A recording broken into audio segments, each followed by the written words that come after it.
Les tableaux qui parlent, une série de podcasts par Francis Rousseau. Friedrich von Hammerling, 1803-1887, portrait de Franz Liszt, en 1838, collection privée. Franz Liszt était-il la Mata Hari des salles de concert ou le James Bond du clavier ? Tout le monde a essayé au moins une fois. Les histoires d'espions sont toujours compliquées et par essence secrètes. Mais il semblerait que dans le cas précis, la réponse soit positive. Et d'autant plus que Liszt n'a laissé aucune trace de cette activité parallèle. Le passé ne meurt jamais. Donc, chapeau l'artiste pour avoir si bien fait le job, si on peut dire. Comprenez que je veuille revenir dans la partie. Célèbre compositeur et pianiste, d'une célébrité équivalente à celle des Beatles ou de Michael Jackson en leur temps, Liszt n'était pas célèbre a priori pour avoir été un espion, même si de son vivant on l'appelait le pianiste au doigt d'or, Goldfingers donc. Je m'appelle Bond. James Bond. Non, je plaisante. Mais justement, il n'est sans doute pas le premier de son espèce, ni le dernier d'ailleurs, je veux dire un artiste au sommet de sa gloire, qui met cette gloire au service de sa patrie, ou d'une autre, ou de plusieurs autres, ouvrant la route précisément au Mata Hari, Josephine Baker et autres Wolfgang Amadeus Mozart, en personne, qui aurait, dit-on, été un agent pétaradant du Vatican. L'endroit était mortel. Concernant Franz Liszt, aucune preuve donc, mais des histoires étranges à l'appel, notamment en ce qui concerne ses relations avec les femmes d'influence de son temps, comme la comtesse Marie d'Agoult ou la princesse ukraino-polonaise Caroline Wittgenstein. Honnête. Dès notre première rencontre, je compris que je n'échapperais pas à son charme. Elle m'imprégnait comme un peignoir de pain humide. Et puis surtout, une certaine Agnes Klindworth, qui était elle-même une espionne avérée, travaillant au service du gouvernement d'Israël à Londres, et fille de l'espion le plus célèbre de son temps. Allô ? Ah, monsieur Bond. J'ai bien réfléchi. Pourquoi ne viendriez-vous pas à mon appartement ? C'est un coin ravissant dans la montagne, isolé. Ça fait beaucoup. Tellement qu'Albert Broccoli, dit Kubi, producteur des immortels James Bond, aurait pu en tirer facilement une bonne vingtaine d'épisodes. James Bond, nous éradiquons des gens tous les deux. Mais moi, j'essaie d'être un peu plus méticuleux. Si l'on suppose qu'il a été espion, quelles auraient été les activités de Liszt 007 ? Eh bien, on pense qu'il aurait laissé fuiter, à plusieurs reprises, des informations dont il pouvait être détenteur, soit auprès d'Agnes Klindworth, en direction de l'Angleterre, soit auprès de l'empereur Napoléon III, en provenance d'Angleterre, cette fois-ci, soit auprès du pape, de l'empereur d'Autriche, voire même du tsar de Russie, en provenance d'un peu partout, ou de qui voulait. Mes instructions étaient formelles.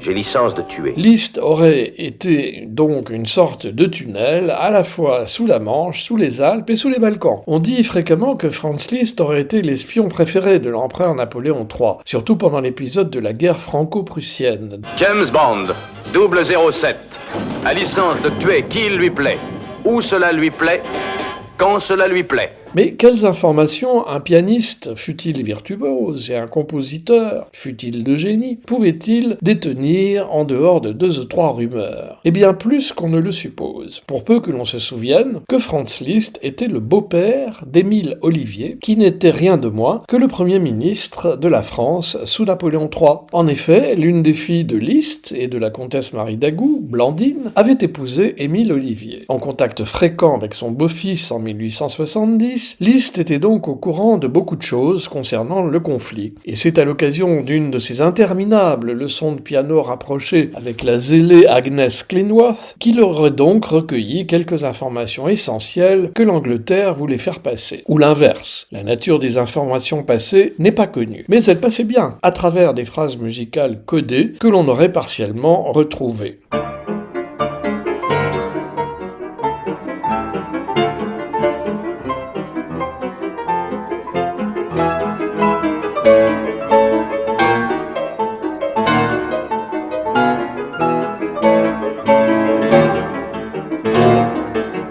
Les rituels de ces leçons de piano de Weimar étaient toujours le même, comme le démontre un très ancien enregistrement dans lequel on entend Liszt lui-même indiquer à plusieurs de ses élèves réunis dans la pièce comment jouer Chopin. Car il n'inventa pas seulement le récital, mais aussi les masterclass. Les élèves jouaient sur un piano droit, au-dessus duquel trônait son portrait jeune par von Hammerling, que l'on voit ici, pendant que Liszt arpentait la pièce de long en large, éructait en hongrois, sa langue natale, rappelons-le, donnait des indications en chantonnant, et s'asseyait à son propre piano, un piano de concert Erard qui faisait face au piano droit des élèves et jouait sa propre version.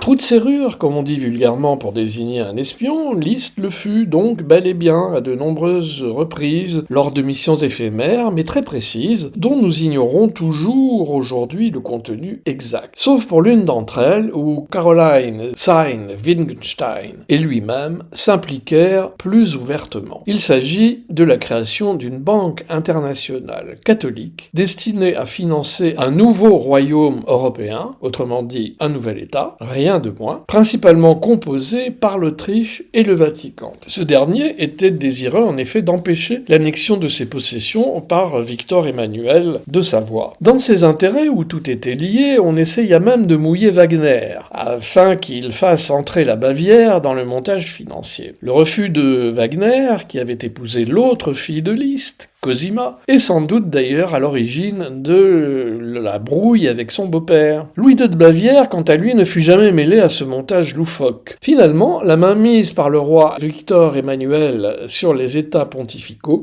fit capoter cet ambitieux montage de nouveau royaume. Vous vivrez dangereusement avec James Bond, l'homme aux multiples ressources. En remerciement des services rendus, le pape Pie IX devint d'ailleurs le protecteur et l'hôte de Liszt à Rome. Le Vatican ni d'espions? Eh bien oui, en tout cas dans l'Europe de cette époque. Des aventures exotiques extraordinaires. Franz Liszt sut autant se servir de ses deux beaux-fils, Émile Olivier et Richard Wagner, qu'eux-mêmes avaient utilisé la notoriété de leur beau-père pour conforter leur ascension sociale dans leur jeunesse.